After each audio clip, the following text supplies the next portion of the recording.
manis. Nikmat betul. Nikmat ini. kopinya nih. Saya tahu kalau nikmat ini antara asli Flores atau campuran Jawa. Ini Flores. campuran Jawa Flores. Oke. Makanya manis, manis pahit gitu. Terus apakah Ini pertanyaan mau didatangkan dari mana? Cara mendatangkannya dari mana? iya Ini bukan pakai udara, bukan pakai darat, tapi pakai laut nih. Di bawah laut, lewat kapal selam. kenapa harus begitu? Karena sekarang kan pandemi, semuanya kan serba PCR. Tapi kalau kita pakai kapal selam, kayaknya nggak pakai PCR. Makanya kita kirimnya pakai kapal selam. Lanjut Mas Akan sulit terdeteksi ya kan? Lanjut Mas Rian. Oke, ini menarik ini. Kita membukanya dengan kenikmatan kopi, 2 gelas kopi ini. Tapi apakah kenikmatan kopi ini kita alami juga dalam situasi politik kita? Politik Artinya, Oke. apakah politik kita sedang baik-baik saja, atau justru sebaliknya? Karena begini Bang, 1,5 tahun pandemi ini sepertinya kita mengalami krisis yang cukup luar biasa. Bukan saja krisis pandemi itu sendiri gitu. Krisis kesehatan, artinya krisis kesehatan, tapi pandemi ini bisa juga mempertegas atau memperdalam krisis politik yang kita alami, yang juga terjadi jauh sebelumnya gitu. Dan pandemi memungkinkan krisis itu diperdalam gitu. Nah, saya ingin dapat gambaran atau pendalaman dari Abang. Kira-kira bagaimana tata kelola pandemi selama 1,5 tahun itu memperdalam krisis demokrasi, dan juga apakah ada peluang-peluang kita untuk menggarap transformasi politik atau konsolidasi demokrasi, Terutama gerakan kewarganegaraan. Ya, terutama gerakan kewarganegaraan. Ya saya kira itu pertanyaan yang penting ya Mas Rian, dan saya kira nanti juga Mas Rian menjawab ya. Saya kira sampai sekarang ya, memang di ruang publik kita ini masih ada satu kecenderungan umum sebetulnya ya, yang memisahkan diskusi politik selama pandemi dengan 20 tahun sebelumnya yang disebut sebagai masa reformasi itu. Nah ini juga satu situasi yang menyulitkan kita, terutama para aktivis, para akademisi, para peneliti gitu ya, untuk mampu melakukan satu terobosan analisis terhadap situasi terkini ini. Karena semuanya dalam ruang publik itu terkunci ke dalam percakapan tentang pandemi sebagai krisis kesehatan. Lalu dalam percakapan tentang krisis kesehatan ini pun kita polarisasi lah begitu, dikasih fragmen-fragmen isu tentang kesehatan sedemikian rupa yang juga seringkali lebih banyak membingungkan daripada memberi titik terang bagi penyelesaian persoalan pandemi dalam negeri kita. Nah, hilangnya hubungan antara problem demokrasi kita selama 20 tahun terakhir, terutama 2 periode terakhir dari Jokowi, lalu kemudian dengan situasi terkini pandemi dalam pemerintahan Jokowi juga, menarik untuk kita periksa karena semacam tidak ada lagi ya, dari yang kita bilang katakanlah continuity atau keberlanjutan. Lalu ada pertanyaan mendasar juga di sana, yaitu kenapa sampai problem demokrasi yang 20 tahun itu tidak dibahas atau dilanjutkan lagi dalam pembahasan menyangkut pandemi ini dalam tata kelola kesehatan Indonesia hari ini gara-gara pandemi ini. Ini kan berarti kita bicara tentang apa yang terjadi dengan cara kerja representasi, cara kerja politik gitu loh, terutama yang dimonopoli oleh oligarki gitu. Atau pertanyaan lainnya, apakah oligarki yang lama, bukan yang lama, yang 20 tahun terbentuk, kurang lebih 10 tahun terakhir terbentuk selama terutama masa Jokowi ya, 2 periode ini, dengan oligarki yang masa pandemi tersebut dalam masa pandemi ini, apakah masih oligarki yang contested, yang bertarung, berkompetisi, atau sudah oligarki yang kompak di sekitar Jokowi gitu ya.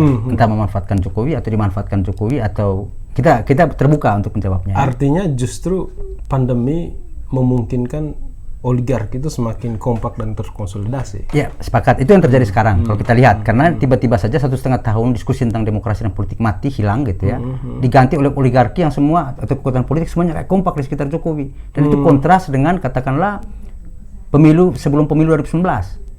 Polarisasi luar biasa di kalangan oligarki yang juga menggunakan, tentu membuat polarisasi pada masyarakat sipil dan masyarakat politik kita kan.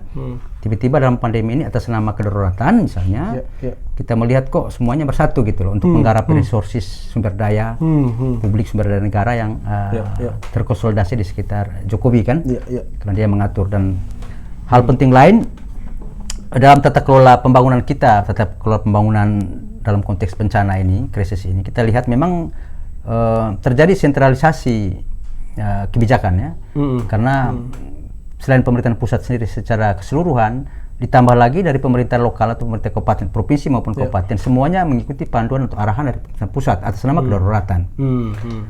Dan sentralisasi dalam konteks tata kelola pembangunan berorientasi kepada penanganan pandemi ini kan berdampak ke semua sektor yang lain. Sektor pembangunan, sektor ekonomi yang lain kan, karena kita bergerak dari sebuah dilema kan yang dicanangkan dari global, lalu kita terapkan itu dilema antara kesehatan dan ekonomi. Lalu kita tampaknya memprioritaskan ekonomi, kesehatan, lalu ekonominya kayak disuspend atau sepertinya tidak terlalu diprioritaskan, tapi sebisa mungkin diminimalisir karena konsentrasi daripada pembangunan diarahkan kepada penanganan krisis kesehatan.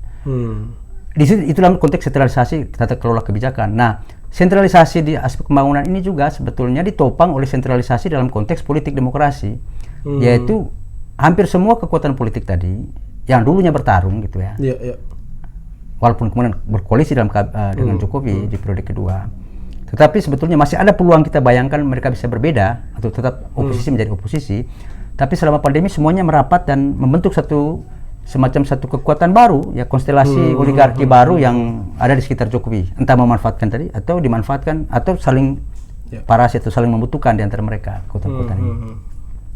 Lalu dan kekuatan kekuatan politik pada tingkat pusat ini juga, monopoli ini berpengaruh kepada demokrasi di tingkat lokal dalam konteks kelola pandemi. Artinya kebijakan gubernur, kebijakan bupati misalnya di setiap daerah itu kan semuanya ikut arahan pusat. Dan kekuatan politik di daerah seperti partai politik dan terutama anggota parlemen atau anggota DPRD, semuanya dengan fraksi masing-masing kan tentu ikut mengikuti arahan partainya di pusat yang juga sudah kompak gitu. Makanya kita lihat kekompakan di pusat juga ditopang oleh kekompakan di daerah gitu. Dua rejim pembangunan, rejim politik ini akhirnya membentuk apa yang bisa kita sebut sebagai ya terbentuk rejim atau oligarki bencana dengan satu logik baru pembangunan policy framework besar gitu ya, yang disebut sebagai tata kelola atau ekonomi politik bencana gitu. 1,5 tahun terbentuk. Itu kurang lebih ya Mas, jawaban singkat saya terkait dengan konsolidasi oligarki atau konsolidasi atau monopoli politik gitu ya. Lalu kan ada pertanyaan dari Mas Rian tadi soal apakah ada peluang bagi sekarang ini ya untuk gerakan demokrasi terutama kewargaan. Lalu berarti kita bandingkan lagi ya. Beberapa tahun sebelum pandemi tiba kan kita lihat ada polarisasi kan dalam konteks elektoral politik kita kan, pemilu ya, pilkada dan seterusnya, terutama pemilu dan pilpres ya. Lalu polarisasi itu kan akhirnya kita lihat tidak berlanjut dalam cara publik merespon pandemi kan, karena semua juga hampir sama gitu, karena semua dibungkus dalam semangat kedaruratan. Itu berarti juga kita mempertanyakan atau membenarkan, memvalidasi bahwa pendapat banyak pihak termasuk kita, polarisasi yang terjadi pada periode sebelum pandemi itu adalah polarisasi yang tidak bersifat ideologis, tapi lebih bersifat misalnya orang mengatakan karena identitas politik atau identitas digunakan, agama digunakan dan seterusnya ya, dalam rangka membuat dinamika dalam politik itu, dan ini merupakan kepentingan oligarki dalam upaya merebut dukungan, mobilisasi dan elektabilitas politik. Lalu yang terjadi sekarang ini kita lihat terbenarkan, yaitu bahwa baik di pusat dalam konteks publik pusat, masyarakat civil society pusat kita yang seluruh Indonesia maupun yang di lokal masing-masing daerah, tampak tidak ada sama sekali kritik, evaluasi gitu atau kontestasi ya, wacana alternatif tentang apakah benar ini tata kelola cara negara mengelola pandemi ini. Dan betulkah negara sungguh mau mengakhiri atau pemerintah atau rejim ini sungguh mau mengakhiri pandemi ini gitu. Karena akhirnya kita tahu problemnya bukan hanya problem krisis kesehatan kan, ini kan multidimensi kan.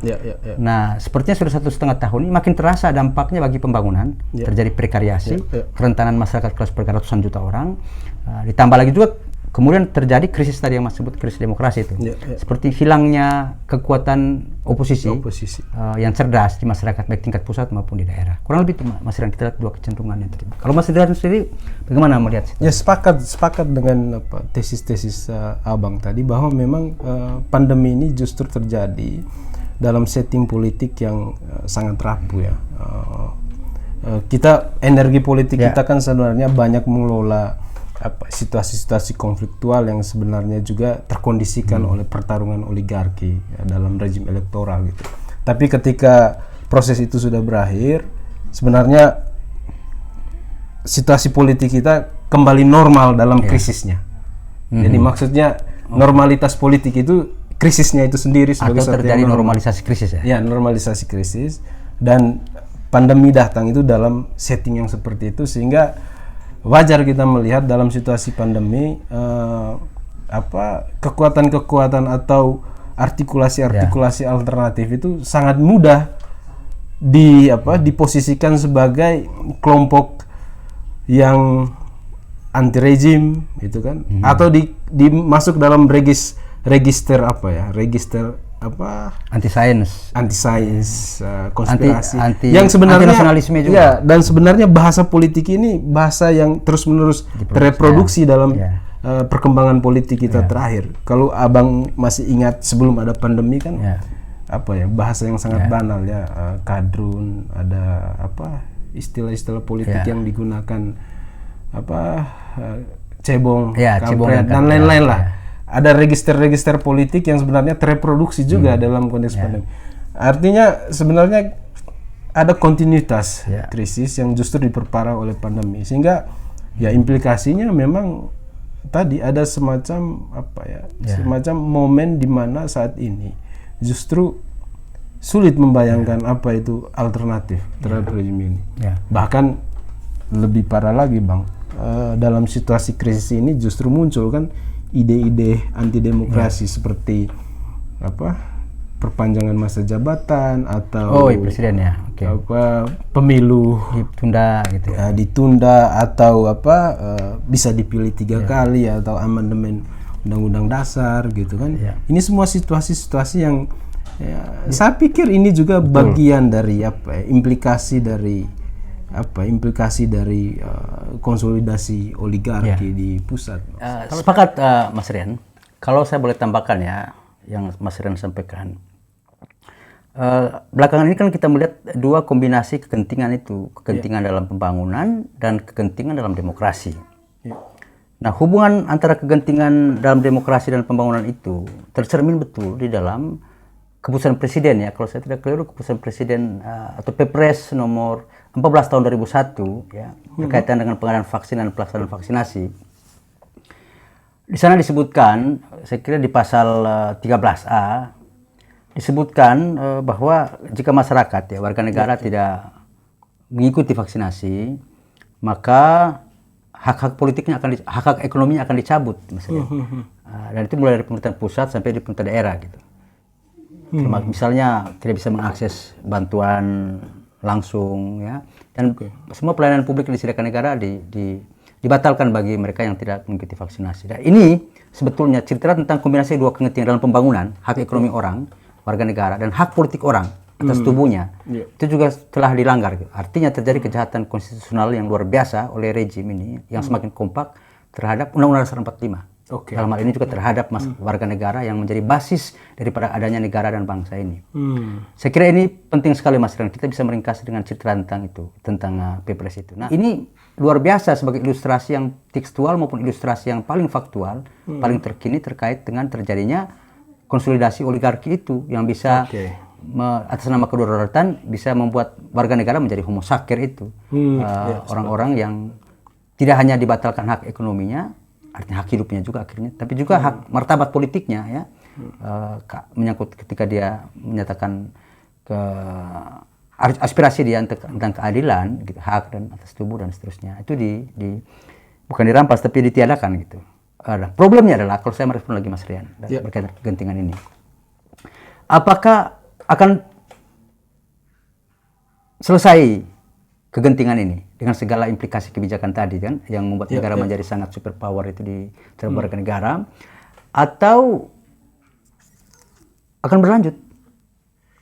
Artinya pandemi selesai, tetapi sistem, mekanisme, logik pembangunan yang berbasis bencana itu dan kedaulatan, di mana negara berdaulat dan demokrasi disuspend tadi itu ditunda, itu akan terus berlanjut. Itu juga menjadi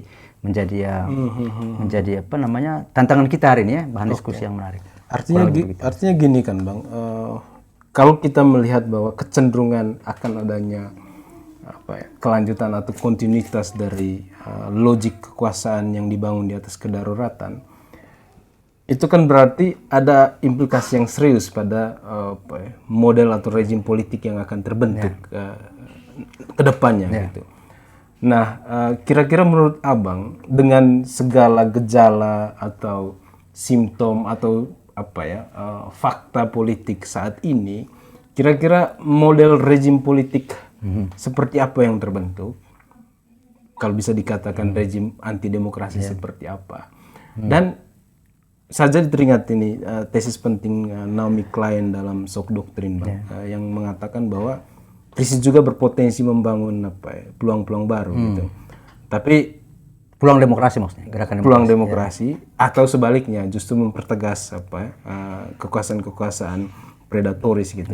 Nah, pertanyaan keduanya, Bang, selain tadi model rezim anti demokrasi seperti apa yang mungkin terbentuk, kira-kira dalam krisis ini kira-kira upaya-upaya politik demokrasi atau model democratic struggle seperti apa yang penting digarap ke depannya gitu?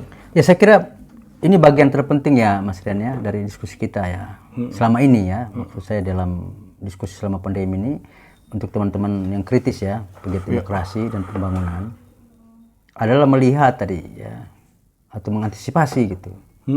Akan terbentuknya satu rezim pemerintahan yang membajak negara gitu ya dan bangsa sedemikian rupa sampai ke tingkat terbentuk satu tata kelola pembangunan atau kebijakan pembangunan dan demokrasi yang berbasis bencana gitu. Nah, kalau dia berbasis bencana itu adalah bencananya pembangunan menjadi permanen di dalam otorisasi negara, demokrasi ditunda gitu ya. Semua top down, teknokratis gitu ya. Tapi teknokratis yang bukan teknokrat.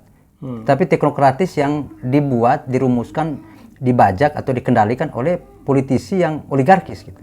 Atau yang predatoris tadi. Sorry, Bang. Berarti bencana ini kan bukan hanya bencana kesehatan ini. Ya, pandemi. Ya, artinya ke depan bisa saja definisi bencana diperluas. Betul. Misalnya akibat pandemi, krisis ekonomi, maka ada bencana ekonomi. Dua skenario Mas Rian. Kalau saya merespon Mas Rian.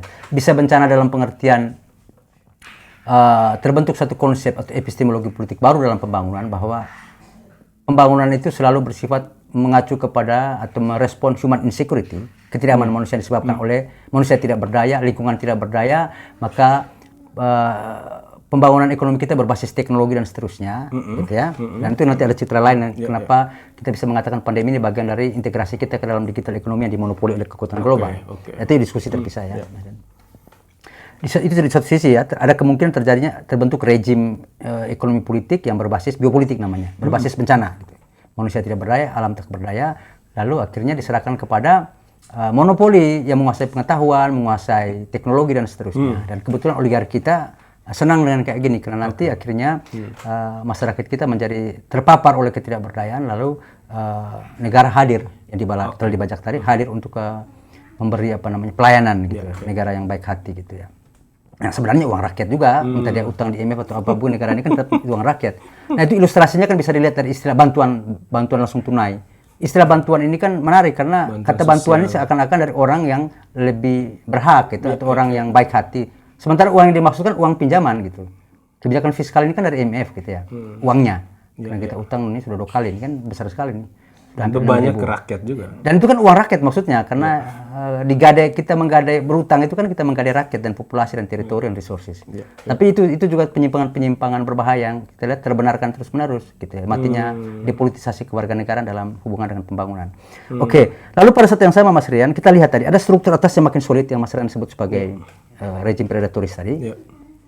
Terputus dengan struktur bawah dari sisi demokrasi. Struktur bawah ini maksudnya masyarakat gitu yang berserakan partikular multitude yang banyak yang saking tidak berdayanya makin lama tidak lagi bisa membangun kekuatan bersama sebagai demos tadi dan mereka akhirnya berlomba-lomba terintegrasi ke dalam sistem yang penting bisa survive gitu. Ini kan situasi kita yang menjadi tantangan demokrasi. Dan kalau saya boleh menilai situasi ini sudah sangat masif ya. Sehingga memberi satu catatan tersendiri bagaimana kerja demokrasi yang luar biasa harus dilakukan agar kebuntuan atau terputusnya gap struktur bawah ini bisa tersambungkan gitu. Nah, karena kalau mau berharap dari struktur atas reform kepada cara kerja, cara berpikir epistemologi bencana yang dibawa oleh oligarki ini tidak bisa dirubah karena mereka berbiak di sini, mereka hanya bisa hidup di sini dengan monopoli pembangunan berbasis bencana. Sementara di bawah ada ketidakberdayaan, prekariasi yang terus berlapis-lapis ya. Nanti kita bisa banyak cerita itu isu gender, isu yang berpotensi terintegrasi dalam skema struktur atas. ya, dan mereka jadi terintegrasi struktur bawah ini kan terintegrasinya kan lewat negara baik hati jadinya. Rejim predatoris itu. Sementara yang bawah tidak punya basis representasi atau mekanisme representasi lagi karena semua politik telah dimonopoli, institusi politik kerja representasi telah dimonopoli oleh oligarki pusat, politik oligarki pusat yang kemudian punya cangkukan ke bawah. Ke politik di lokal kan, DPR, partai politik itu. Sementara rezim pembangunan terintegrasi melalui kebijakan presiden dan berarti gubernur dan bupati ikut semua kan gitu. Ini kan situasi kita. Nah, bagaimana kita mengantisipasi dan berusaha menghalang tersambungnya struktur atas dan struktur bawahnya melalui rezim teknokrasi bencana ini? Tapi bagaimana kemudian demokrasi bisa hadir untuk mengganggu ini? Nah, ini saya kira pertanyaan yang juga mungkin Mas Rian punya jawaban. Kalau saya sendiri melihat bahwa itu menjadi tantangan tersendiri buat kita hari ini Mas Rian untuk dipikirkan serius. Bagaimana menurut Mas Rian sendiri? Oke Bang, menarik sekali tadi ulasan Abang tentang bagaimana rejim yang ditopang oleh logik bencana sebagai basis epistemologi kekuasaannya dan saya sepakat memang. Saya pikir kita perlu memikirkan secara serius ya tentang kira-kira dalam situasi ini model democratic struggle seperti apa yang perlu digarap gitu. Dan kalau saya lihat Abang kan tadi menjelaskan bahwa oligarki menjadi struktur yang sangat solid secara politik. Struktur atas ya, struktur atas. Tapi kalau kita lihat sebenarnya struktur bawah, struktur masyarakat yang memang kalau mau jujur belum tergarap secara solid sebagai kekuatan demokrasi atau belum membangun kesadaran sebagai demos, apalagi sampai membentuk imajinasi tentang kontrol populer itu. Saya pikir ada peluang-peluang yang bisa digarap secara politik karena bagaimanapun kita bisa melihat bentuk-bentuk artikulasi yang sporadis yang sebenarnya menunjukkan ketidaksepakatan atau ketidakpuasan terhadap rejim politik yang ada gitu, terhadap oligarki yang semakin masif mencengkram negara gitu kan. Dan itu bisa terbaca ya dari perkembangan politik yang terjadi hari ini kan sebenarnya banyak suara-suara ketidaksepakatan bahkan bukan hanya di kelompok kelas masyarakat bawah tapi juga kelas menengah terdidik juga muncul suara-suara itu. Tapi memang memang ini masih tersuarakan secara sporadis sehingga ketika kita memikirkan model demokrasi seperti apa yang harus dibangun, mungkin sebelum ke arah sana memang yang perlu dipikirkan adalah kita perlu mengevaluasi dulu cara kita membangun demokrasi selama ini. Betul. Artinya saya tangkap. Artinya tidak bisa lagi kita merespon kebuntuan demokrasi hari ini dengan cara seperti kita merespon yang kemarin yang selama 20 tahun itu ya. Jadi ada cara baru ya. Iya, ada cara baru, tapi cara baru ini harus berangkat dari evaluasi yang serius dan kritis terhadap cara kita membangun politik demokrasi gitu. Karena kalau kita mau lihat, kita bentangkan lagi persoalannya. Ya jujur saja bahwa setelah reformasi itu yang terkonsolidasi adalah oligarki gitu. Tapi people-nya terfragmentasi dan ini menjadi kondisi yang kondisi yang mudah tergarap kembali oleh kekuatan-kekuatan oligarki. Tapi bukan berarti tidak ada peluang gitu. Yang menjadi masalah adalah jangan sampai cara kita merumuskan model atau cara kita membangun gerakan politik gitu loh. Saya sepakat dengan Mas Rian ya karena saya responsif Mas Rian. Karena di bagian itu bagian penting ya karena selama ini kita lihat ada upaya dari masyarakat sipil ya atau masyarakat politik juga yang berusaha untuk mengadvokasi ya berbagai isu yang terkait pandemi ya. Hampir sebagian terbesarnya saya kira masih di isu advokasi krisis kesehatannya, yaitu bagaimana agar negara menjadi lebih responsif terhadap penanganan kesehatan, misalnya masalah vaksin, bagaimana masyarakat bisa mengakses gitu ya. Tetapi isu-isu yang menurut saya lebih penting ya. Karena ini bicara tentang penyakit ya. Bicara sakit ini kan bicara tentang ketahanan ekonomi. Ketahanan ekonomi kan akhirnya berimplikasi kepada ketahanan ekonomi rumah tangga ya. mata pencaharian, keberlanjutan ekonomi, ya economic security. Itu berarti kan bisa membuat orang secara ekonomi bisa mensuplai kan kebutuhan biologis kan, tubuh tadi kan namanya krisis ini kan di tubuh. Nah kalau kita bicara vaksin melulu ya, tapi kita lupa bicara bagaimana masyarakat ini bisa makan yang sehat gitu ya. Dan apalagi sesuai dengan perkembangan terkini ilmu pengetahuan ya, otak kita yang mengatur banyak hal soal kesehatan tubuh kita. Maka menarik karena dua aspek ini tidak dibahas secara spesifik dalam kebijakan, yaitu aspek bagaimana orang secara ekonomi kuat supaya dia tetap bisa hidup dan hidup yang makin kuat tubuhnya karena makanan yang makin baik untuk imun tubuh. Lalu kedua, bagaimana dia hidup dalam satu situasi krisis tapi dia tetap confidence, tetap yakin gitu, karena berpengetahuan, tidak lagi hantui oleh ketakutan ya. Karena selama ini kita lihat dalam wacana pandemi, science of fear itu, ilmu ketakutan itu disebarkan kemana-mana gitu. Entah dia abal-abal atau beneran, tapi yang jelas masyarakat kita dihantui oleh dua hal. Problem ekonomi yang tidak pasti, ya, dan itu sangat real dialami dan itu mempengaruhi tubuhnya dan keluarganya dan komunitas. Kedua, problem pikiran yang justru berkontribusi juga kepada kepada kerja tubuhnya untuk mengatasi sakit. Dan saya tambahkan sedikit Mas Rian. Pada bagian itu kan kita melihat tadi struktur bawah ini kan peluangnya apakah dia bisa melakukan konsolidasi. Saya kira kan masih ada kaitan dengan apakah ada gerakan yang mau memanfaatkan ini. Tapi kan dengan logik yang tidak lagi seperti yang dulu advokasinya. Jadi tidak hanya berbasis isu tetapi juga sampai ke tingkat mempertanyakan rumusan kebijakan pemerintahan tentang pandemi ini.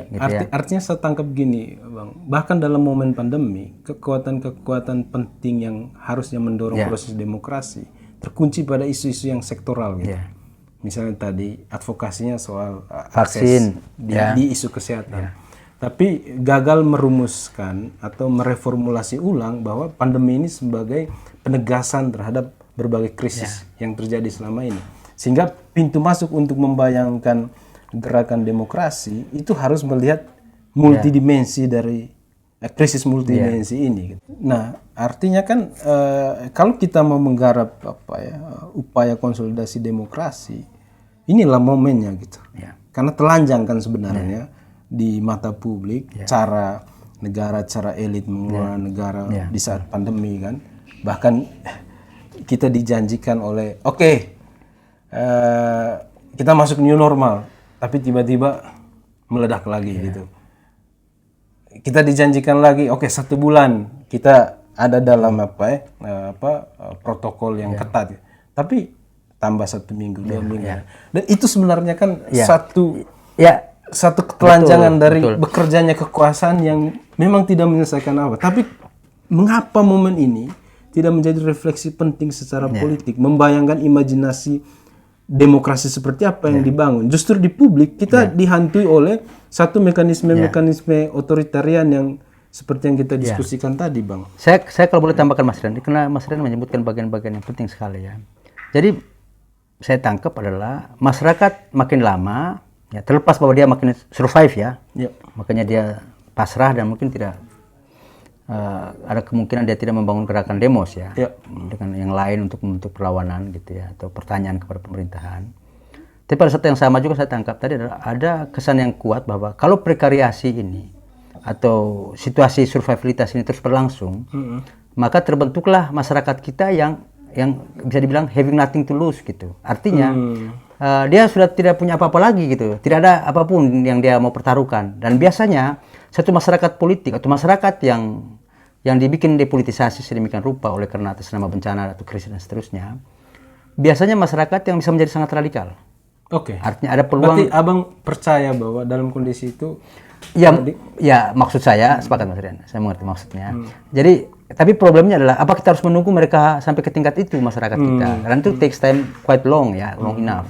Dan itu berbahaya kalau kita berskenario seperti itu saja, karena tidak boleh kita menunggu sampai mereka tidak berdaya sama sekali dan kemudian negara juga seenaknya lalu berharap mereka, karena bisa arah perlawanannya menuju kepada adanya konflik sosial gitu ya. Dan itu lagi dimainkan oligarki dan seterusnya untuk melakukan polarisasi dan muncullah konflik yang aneh-aneh yang terjadi yang sebenarnya root causesnya adalah pada tata kelola pandemi, tapi kemudian dalam tingkat masyarakat dia menjadi konflik antara komunitas, konflik antara isu gitu ya, konflik antara agama bahkan mungkin ya, masyarakat yang komunitas beragama. Sangat mungkin terjadi seperti pengalaman-pengalaman sebelumnya. Oleh karena itu memang harus ada terobosan sejak sekarang dipikirkan yang mengacu kepada Mas Rian. Para aktivis atau formasi baru gerakan atau blok politik baru yang mau melakukan ini harus melihat ulang ya, mereview ulang dulu yang terjadi 20 tahun itu.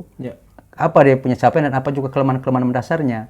Hanya dengan cara itu dia bisa melihat juga problem sekarang karena seperti awal pembicaraan kita, yang terjadi sekarang ini sebenarnya pendalaman dari yang sebelumnya gitu ya. Nah, kalau gerakan demokrasi hari ini berpikir bahwa pandemi adalah persoalan demokrasi tersendiri, tidak nyambung dengan yang lalu, berarti dia keliru membaca transformasi konsolidasi oligarki gitu. Dan juga gagal memahami terjadinya prekariasi yang hari ini terjadi sebagai kelanjutan dari prekariasi yang sudah 20 tahun yang lalu yang dibangun oleh logik demokrasi teknokratis itu gitu. Dan yang sekarang diganti oleh logik teknokrasi bencana gitu. Kurang lebih begitu Mas Rian. Sepakat. Artinya kan memang kita perlu mereformulasi ulang rumusan masalah kita ya tentang politik dan pandemi ini. Hanya dengan cara mereformulasi ulang maka kita bisa membangun langkah-langkah politik strategis dan lebih terkonsolidasi untuk mendorong demokrasi ke depan kan. Dan ini harus dan segera dilakukan Bang, karena ya seperti yang kita sudah diskusikan tadi kan Bang. Ini sudah mulai rame nih isu-isu 3 periode dan lain-lain gitu. Nah, kalau sampai itu yang terjadi kan bahaya kita. Ada pertaruhan besar lah demokrasi kita ke depan. Boleh jadi bahwa isu 3 periode ini yang diluncurkan ke ruang publik ini entah pihak yang tidak mendukung Jokowi atau mendukung Jokowi, tetapi yang jelas bahwa ketika ini menjadi viral, menarik untuk dilihat bahwa bukan persoalan 3 periode, tapi cerita tentang jangan-jangan ini cerita tentang konsolidasi oligarki yang memang akhirnya melihat bahwa kalaupun Jokowi ini sudah tidak lagi dianggap sebagai mengacu kepada salah satu partai politik tertentu, dia adalah semacam signifier, penanda penting bagi semua kekuatan politik itu, yang memang by nature karakteristiknya di Indonesia selama reformasi ini atau pasca reformasi atau pasca Orde Baru, nature-nya adalah predatoris yang seperti dimaksudkan oleh Mas Rian. Dan itu dari pusat sampai ke daerah. Dan itu dalam diskurs kekuasaan ketika sudah ada figur yang menjadi penanda penting, mengikat mereka semua, itu lebih dahsyat efek politiknya kan. Karena peluang untuk membayangkan alternatif seolah-olah tidak dimungkinkan. Dan itu juga sisi promising, janji bagi demokrasinya juga ada tapi konsekuensinya besar yaitu bahwa masyarakat struktur atas struktur bawah itu semakin berhadapan.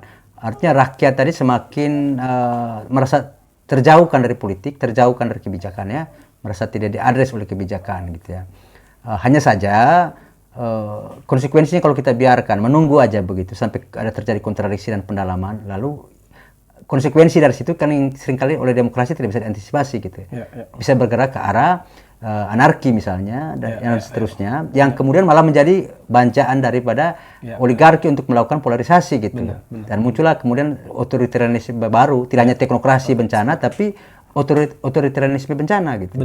Untuk menertibkan ketidakpuasan dan segala macam. Artinya kan gini Bang, kalau krisis ini tidak dikelola secara demokratik, maka atau merespon krisis ini dengan imajinasi demokrasi, maka potensi dia mendorong ke arah otoritarianisme itu sangat besar peluangnya. Atau juga potensi dia ke arah anarki yang tidak terkonsolidasi nih kekuatan. Ya, artinya sepakat Mas Rian. Ini menarik juga kita sampai ke tingkat itu ya analisisnya. Saya kira ini capaian yang luar biasa. Yaitu otoritarianisme bencana itu dia datang akhirnya bukan datang dari karena bencananya sangat luar biasa gitu.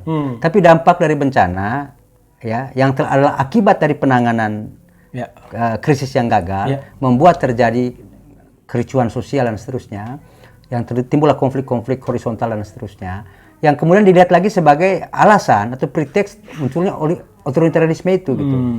Jadi saat ini memang kita lihat ada teknokrasi bencana, yaitu memang negara harus mengambil alih keseluruhan, demokrasi ditunda, dibatalkan sementara, entah nanti berlanjut. atas nama memang penanganan seperti ini membutuhkan satu garis komando yang bersifat saintifik dan seterusnya. Juga kita ragu saintifismenya.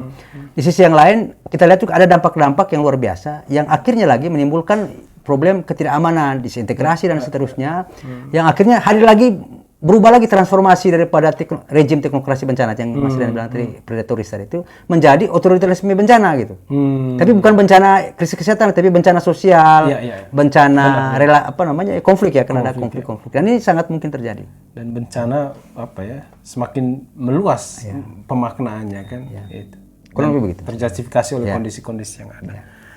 Oke Bang, saya pikir sejauh ini kita sudah mendiskusikan banyak poin-poin penting Bang.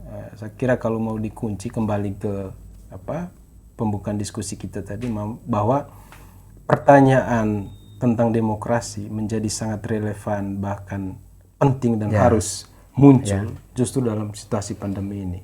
Karena pertanyaan itu membuka kita untuk mengevaluasi kembali cara kita mengelola pandemi, dan juga lebih jauh lagi pertanyaan tentang demokrasi itu membantu kita untuk melihat hubungan antara pandemi dan kondisi politik kita yang berlangsung selama ini. Ya, dan dalam rangka supaya ini kan kita kan prihatin tuh Mas Rian, karena negara sepertinya oligarki nggak pernah prihatin dengan masa depan Indonesia gitu akhirnya.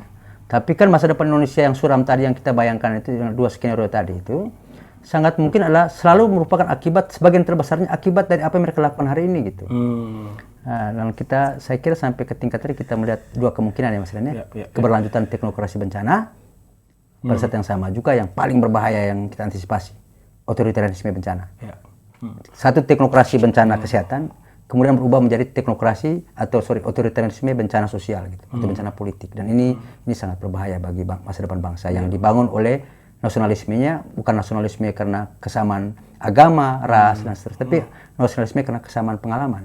Sepakat. Dan ini sangat berbahaya. Kita tidak bisa membayangkan seperti apa jadinya bisa bubarkah atau malah atau dijaga dengan senjata gitu, atau dijaga dengan kekerasan. Iya, sepakat Bang. Saya menggarisbawahi satu hal tadi Bang, bahwa oligarki tidak pernah berpikir tentang masa depan negara ini, karena mungkin di kepala mereka saya adalah negara itu sendiri. Nah, itu sampai ke tingkat sana ya. Ya, itu luar biasa juga. Kalau sampai ke tingkat itu kan berarti terjadi sublimasi ya. Sublimasi. Ya, terjadi proses perengkuhan negara yang sangat dibuat konkret melalui dirinya kan. Dan itu sangat berbahaya bagi masa depan. Rame-rame mereka memastikan tubuhnya tetap menjadi representasi. Dan saya kira sekarang loh Mas Rian itu dengan selama pandemi ini bagaimana wajah-wajah oligarki ini, mau partai apa saja mereka, termasuk yang ada di birokrasi pusat dan daerah, hadir betul, tampil dengan sangat gagah sebagai penyelamat ya di mana-mana, berbagai forum, dalam Zoom, di mana saja. Rakyat tidak pernah kita lihat dalam berbagai publikasi-publikasi kebijakan itu. Yang ada adalah mereka yang sedang hadir untuk membantu rakyat. Rakyat juga kita bingung di mana rakyatnya ya. Atau rakyat hanya muncul kalau memang ada kisruh, ada persoalan seperti masalah vaksin atau akses dan seterusnya. Tapi kalau masyarakat yang sebenarnya terdampak langsung secara masif, secara struktural oleh kebijakan tata kelola pandemi ini hampir tidak ada. Kurang lebih begitu. Persis. Terima kasih Bang. Terima kasih Mas Rian. Pikir kita bisa lanjutkan diskusi ini di segmen berikutnya gitu, dengan topik-topik yang pasti sama menariknya dengan ini. Dan ini kopi sudah habis terakhir ya. Kita nikmati tegukan terakhir dulu. Nanti dikirim lagi lewat kapal selam.